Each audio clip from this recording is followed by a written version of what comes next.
Yeah? Yeah. Nice. Well, my number 9, this is when I start sounding like an E3 prick. It was Battlefield 4. Oh, that's all right. That'll annoy Chet. Yeah, exactly. Yeah, I mean, obviously, Chet chats about Battlefield every week, and though he says, "I've got nothing more to say about it," he always has something more to say about it. It's So normally the longest part of the podcast. I always enjoy it though, because it's kind of like an outside looking in perspective. It's like a little social experiment now. It's fascinating. But I played the level that everyone saw at the EA conference actually, which I can't remember the name of, but Like Shanghai Surprise or something like that? Yeah. Call it that.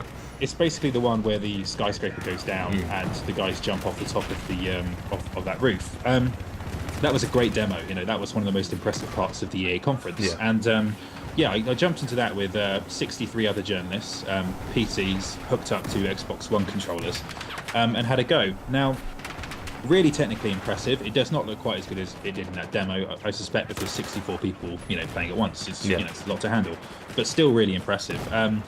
Problem is, John, and you'll have a bit of this. Games journalists are the worst fucking gamers in the entire world. They aren't are. Atrocious. Exactly. So twice I thought, well, this can't be played like Call of Duty. You guys have to team up and make the most of it.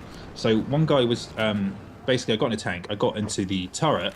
One guy was driving, and I was controlling the turret. I basically aimed. I killed 3 people, and this numpty drove the tank off like a little ledge and managed to flip it over. And Standard. he literally moved 1 meter to flip it over. And then the same thing happened again. I spawned in like a gunboat and I was on the turret, and some guy was rocketing like fucking the Rio video from Duran Duran. Like, and honestly, just ploughed into a bridge within 5 seconds of me spawning and died.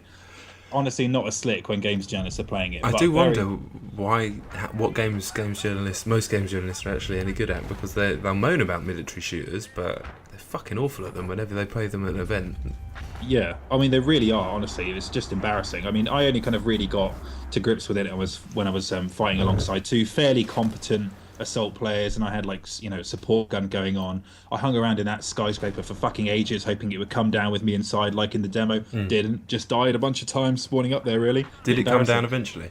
No, it didn't. Because that's cool. I think. Yeah, so it's not kind of something that's forced every time. I think you have to shoot out specific kind of struts within it to make it fall. But nonetheless, extremely impressive. A really kind of great way to show off that game, even if the games journalists let it down a bit. Did the Xbox One pads, the stuff that's in the force feedback in the triggers? Yeah. Was that working considering it was plugged into a PC? I didn't feel it, to be honest. Okay. I didn't feel any kind of discernible difference. It is a nice pad, I should say, but no, I wasn't getting any of that coming from it, unfortunately. Okay. That's interesting. It's cool that it works though on PC, so that's good. Yeah, it's reassuring. I think it was probably just there for kind of posterity's sake, to show they're kind of they seem to be quite in bed with Microsoft and the EA this generation. It does seem that way, yeah. Yeah. Yeah, all right. Well, that's going to be fucking awesome. I've got no doubt about that.